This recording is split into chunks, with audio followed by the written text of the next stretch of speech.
પણ જનેતા છે ને એ કેવી જોઈએ? જનેતા આવી જોઈએ. આવેલા સાધુને પરત ના જવા દે, એવી જનેતા સુનીતિ માતાએ આજ ધ્રુવને કીધું કે બેટા તું જઈશ, તને ડર તો નહીં લાગે ને? તને ડર નહીં લાગે કે ના માં તમારા આશીર્વાદ છે, મને ક્યાં ડરવાની જરૂર છે? ધ્રુવજી વનમાં જતા પહેલા સુનીતિ માતા એટલું કીધું, બેટા તું જાય ને તો ભલે વનમાં જાય, પરંતુ વનમાં જાય ને તો સૌથી પહેલા જે કોઈ સાધુ સંત મળી જાય ને એના તું ચરણ પકડી લેજે. ચરણ પકડી એમને જોડે ગુરુ મંત્ર દીક્ષા લઈ લેજે. ગુરુ મંત્ર લઈશ ને પછી તને ભગવાનના દર્શન જરૂર થશે. ધ્રુવજી જેવા નીકળે અને જતા જતા સુનીતિ માતાએ કીધું, બેટા બેટા તું જાય ને તો પહેલા તારી જે સુરુચિ માતા છે ને એ તો તારી સાચી માતા છે, એ તારી સાચી માતા છે.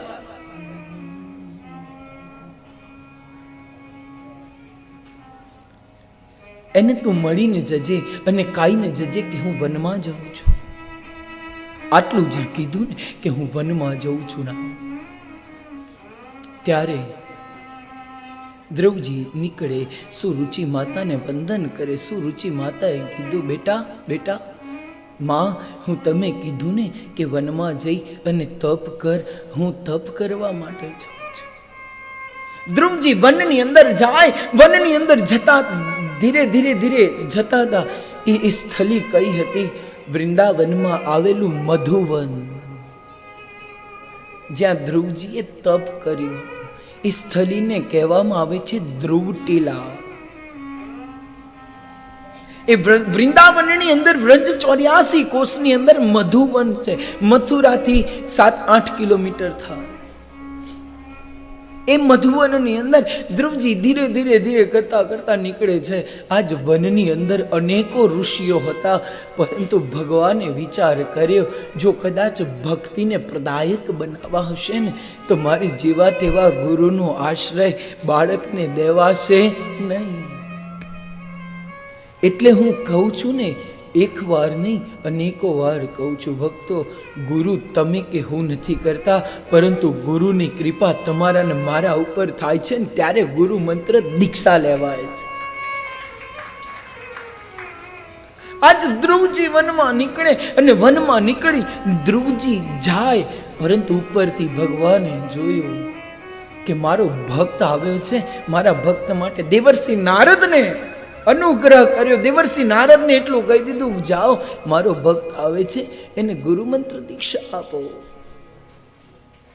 નારદજી જ્યાં ધ્રુવજી જઈ રહ્યા હતા ને એ સ્થળી ઉપર નારદજી આવ્યા. અહીંયા ભક્તો પ્રશ્ન થવો જોઈએ કે કેવળ નારદજી ધ્રુવજીને કેમ ગુરુ મંત્ર દીક્ષા આપો? અનેક સાધુ સંતોએ, અનેક ઋષિઓએ અનેક પ્રકારના ઉપનિષદોની પટકથાઓની બધી વાતો લખી દીધી, પરંતુ નારદજીએ છે ને કેવળ ભક્તિઓના સૂત્રની કથાઓ લખી દીધી. ભક્તિના પ્રણેતા હોય ને તો એ નારદજી છે. કેમ કે નારદજીએ એક જ ભક્તિની સૂત્રાવલી લખી દીધી,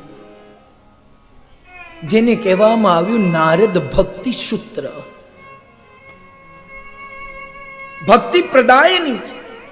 નારદજીના નારદ ભક્તિ સૂત્રની અંદર છે ને અનિર્વચનીય પ્રેમ સ્વરૂપ. કોઈ વચનની જરૂર નથી જ્યાં પ્રેમ છે. અનિર્વચનીય પ્રેમ સ્વરૂપ. પરંતુ અત્યારે તો જીવનમાં નકરો વહેમ જ હોય તો પ્રેમ ક્યાંથી આવે?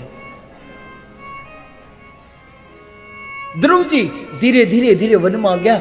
નારદજી આવી. નારદજીએ જોયું સંતનું રૂપ હતું. નારદજી આવી આમ ધીરે ધીરે આવતા હતા. ધ્રુવજીની નજર ઉપર ન હતી, ધ્રુવજીની નજર 3.5 ડગલા આગળ ચાલતી. આમ જોયા, સંતના ચરણ જોયા ને તરત માની મમતાની વાત યાદ આવી. માએ કીધું તું કે કોઈ સંતને જોવે ને તો તમે ચરણ સ્પર્શ કરી લેજો. ધ્રુવજી મુખ સુધી નહોતા પહોંચ્યા. ધ્રુવજી ચરણ કમળની અંદર પોતાના નેત્ર નયન કમળ રૂપી બિછાવી અને ચરણ પકડી લીધા. ગુરુજી, ગુરુજી, તમે મને ગુરુમંત્ર દીક્ષા આપો. તમે મને ગુરુમંત્ર દીક્ષા આપો. નારદજીએ કીધું, એ બેટા, તું કોણ છે? હું તો કંઈ જાણતો નથી, અને તને ગુરુમંત્ર દીક્ષા કેમ આપું? ધ્રુવજીએ કીધું કે મને છે ને ગુરુમંત્ર દીક્ષા એટલી માટે લેવી છે કે મને ભગવાનના દર્શન કરવા છે. દેવર્ષિ નારદ કહે છે, તને ભગવાનના દર્શન થશે? તને ભરોસો છે કે હા, ગુરુ મંત્ર દીક્ષા આપશો ને તો મને ભગવાનના દર્શન થશે, અને જો દર્શન નહીં થાય ને તો વાંક તમારો છે.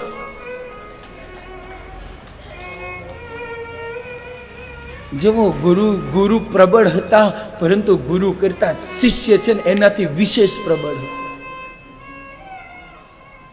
નારદજીને કીધું, તમે મને ગુરુ મંત્ર દીક્ષા આપશો, અને મને મારી માએ જે કીધું છે ને એના મારી માના વચન ઉપર મને ભરોસો છે કે ગુરુ મંત્ર દીક્ષા લઈશ ને પછી મને પરમાત્માના દર્શન થશે. પરંતુ જો પરમાત્માના દર્શન ન થાય ને દેવર્ષિ, તો આજ વાંક તમારો છે.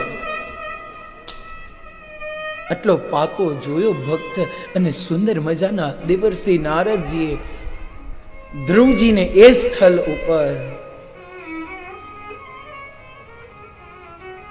કયો મંત્ર આપ્યો? દ્વાદશ અક્ષરી મંત્ર. દ્વાદશ અક્ષરી મંત્ર કયો છે? ભાગવતમના દ્વાદશ સ્કંદ, એમાંથી લેવામાં આવેલો એક એક સાર પૂર્ણ શ્રીમદ રૂપી પૂર્ણતા વાળો એક એક શબ્દ એ કયો છે? ઓમ નમો ભગવતે વાસુદેવાય. ઓમ નમો ભગવતે વાસુદેવાય. ઓમ નમો ભગવતે વાસુદેવાય. ઓમ નમો ભગવતે વાસુદેવાય. હરિ ઓમ નમો ભગવતે વાસુદેવાય. ઓમ નમો ભગવતે વાસુદેવાય.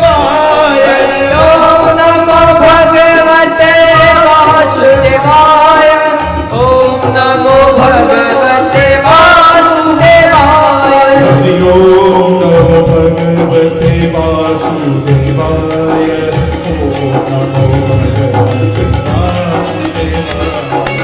ઓમ નમો ભગવતે વાસુદેવાય. હરિ ઓમ નમો ભગવતે વાસુદેવાય. ઓમ નમો ભગવતે વાસુદેવાય. ઓમ નમો ભગવતે વાસુદેવાય. ઓમ નમો ભગવતે વાસુદેવાય. ઓમ નમો ભગવતે વાસુદેવાય. ઓમ નમો ભગવતે વાસુદેવાય. ઓમ નમો ભગવતે વાસુદેવાય. ઓમ નમો ભગવતે વાસુદેવાય. આજ ધ્રુવજીએ ગુરુ મંત્ર દીક્ષા લઈ લીધી. તાલી. બધાય બોલો. ઓમ નમો ભગવતે વાસુદેવાય. ઓમ નમો ભગવતે વાસુદેવાય. ઓમ નમો ભગવતે વાસુદેવાય. આજ ધ્રુવજી બસ ગુરુ મંત્ર દીક્ષા લઈ અને ધ્રુવજી મધુવનની અંદર જતા એક સરોવર હતું. એ સરોવરની જોડે બેસી કદમ વૃક્ષની નીચે સુંદર મજાનું ભગવાનના જે ગુરુએ દીધેલા ગુરુ મંત્રનો જાપ કર્યો. ભક્તો, આના પરથી સાર્થક થાય છે કે ગુરુના મંત્રનો જાપ કરો ને તો મારો નાથ તમને દર્શન દેવા જરૂર આવે છે ને. ઓમ નમો ભગવતે વાસુદેવાય. ઓમ નમો ભગવતે વાસુદેવાય. ઓમ નમો ભગવતે વાસુદેવાય. ઓમ નમો ભગવતે વાસુદેવાય. એક મહિના સુધી તપ ચાલુ કર્યું, અને તપ ચાલુ કરતાની સાથે એક મહિનો ગયો. ધ્રુવજીના મનોમનની અંદર શ્વાસોશ્વાસની અંદર એક જ રટન હતું. ઓમ નમો ભગવતે વાસુદેવાય. ઓમ નમો ભગવતે ધ્રુવજી ઓમ નમો ભગવતે વાસુદેવાય. ઓમ નમો ભગવતે વાસુદેવાય. બીજો મહિનો આવ્યો. ધ્રુવજીએ આજ બીજા મહિનો અડધો થયો. ધ્રુવજીએ આહારનો ત્યાગ કરી દીધો. આહારનો ત્યાગ કરી અને ધ્રુવજી પરમાત્માના ભજનની અંદર ઓમ નમો ભગવતે વાસુદેવાય. ઓમ નમો ભગવતે વાસુદેવાય. ઓમ નમો ભગવતે વાસુદેવાય. ઓમ નમો ભગવતે વાસુદેવાય. ત્રીજા મહિનાની શરૂઆત થઈ. ત્રીજો મહિનો અડધો થયો. આજ ધ્રુવજીએ ફળ ફળાદી જે લેતા હતા એ પણ ત્યાગી દીધું. 3 મહિના પૂર્ણ થયા. ચોથા મહિનાની અંદર ધ્રુવજી કેવળ ને કેવળ જળનું આરોહણ કર્યું. 4 મહિના પૂરા થયા. 5મો મહિનો આવ્યો અને 5મો મહિનો આવ્યો ને એટલે ધ્રુવજીએ છે ને નિંદ્રાનો ત્યાગ કરી દીધો. જલનો પણ ત્યાગ કરી દીધો અને જલનો ત્યાગ કરી બસ ધ્રુવજી આમ ઊભા થઈ અને જે અંગૂઠો હતો જમણા પગનો અંગૂઠો, એ જમણા પગના અંગૂઠે ઊભા થઈ બંને હાથ ઉપર કરી અને ઓમ નમો ભગવતે વાસુદેવાય. ઓમ નમો ભગવતે વાસુદેવાય. ઓમ નમો ભગવતે વાસુદેવાય. ઓમ નમો ભગવતે વાસુદેવાય. ધ્રુવજી નેત્ર બંધ હતા. નેત્ર બંધ કરી આજ એમની નેત્રની સમક્ષ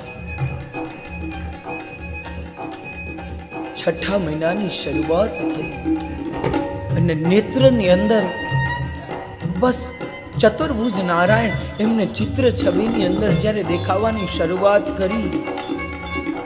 ઓમ નમો ભગવતે વાસુદેવાય. ઓમ નમો ભગવતે વાસુદેવાય. ઓમ નમો ભગવતે વાસુદેવાય. ઓમ નમો ભગવતે વાસુદેવાય. આજ ધ્રુવજી થોડુંક જાય અને ફરી પાછા આમ નેત્રની અંદર જે છબી હતી ને એને જોઈ. બસ અંદરથી મનોમન શ્વાસની અંદર એક જ નામ હતું ઓમ નમો ભગવતે વાસુદેવાય. ઓમ નમો ભગવતે વાસુદેવાય. ઓમ નમો ભગવતે વાસુદેવાય. ઓમ નમો ભગવતે વાસુદેવાય. ઓમ નમો ભગવતે વાસુદેવાય. ઓમ નમો ભગવતે વાસુદેવાય. ઓમ નમો ભગવતે વાસુદેવાય. ઓમ નમો ભગવતે વાસુદેવાય. 6ઠા મહિને ભગવાન સ્વયં ચતુર્ભુજ નારાયણ એમની સમક્ષ આવી અને ઊભા થઈ ગયા. આજ ધ્રુવજી નેત્રની અંદર જે છબીને જોવે છે ને એ જ સ્વરૂપ આજ ધ્રુવ મહારાજની સમક્ષ આવી ગયેલું અને એ આવી ગયેલું ભગવાન કહે છે બેટા બેટા ધ્રુવ. પરંતુ ધ્રુવજી ઓમ નમો ભગવતે વાસુદેવાય. ઓમ નમો ભગવતે વાસુદેવાય. ઓમ નમો ભગવતે વાસુદેવાય. ઓમ નમો ભગવતે વાસુદેવાય. 2-4 વાર ભગવાને કીધું બેટા બેટા ધ્રુવ હું આવી ગયો છું. બેટા ધ્રુવ હું આવી ગયો છું. બેટા ધ્રુવ હું આવી ગયો છું. અને ત્યારે ધ્રુવજી કહે છે હે પ્રભુ હું જે આ નેત્રમાં જે જોઈ રહ્યો છું એ જ સ્વરૂપ છો? બોલે હા બેટા તારા નેત્રમાં જે સ્મૃતિ ચિહ્ન જે દેખાઈ રહ્યું છે ને એ સ્વયં હું છું. પ્રભુ પ્રભુ હું કેવી રીતે માનું કે તમે જ છો? પ્રભુ હું કેવી રીતે માની શકું? એ તમે જ છો. તમારી કોઈ નિશાની આપો, તમારી કોઈ નિશાની આપો. આટલું 2-3 વખત કીધું ને. ભગવાને જમણા હાથમાંથી પેલો પંચજન્ય શંખ હતો ને, એ ધ્રુવજીના જમણા કાને સ્પર્શ કરાવી, અને જેવો સ્પર્શ કરાવ્યો, આજ ધ્રુવજી આજ ગદગદિત બની અને પોતાના મુખની અંદર ગુરુના મંત્રનો જાપ કરી અને ભગવાનને આજ પ્રાર્થના કરી અને કહે છે, તારા દર્શન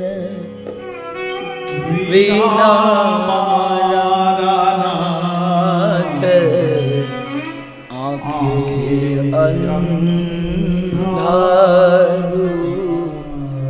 હે પ્રભુ, આ નેત્રને તમે મને તમારું શંખ તો જરૂર સ્પર્શ કરાવ્યો, પરંતુ પ્રભુ આ નેત્રની અંદર તમારી જે છબી જે લાગેલી છે ને, એ નેત્ર ખોલીશું પછી કદાચ જો જતી રહેશે તો. અને ત્યારે ભગવાન કહે છે, બેટા તું નેત્ર ખોલ, હું સ્વયં છું.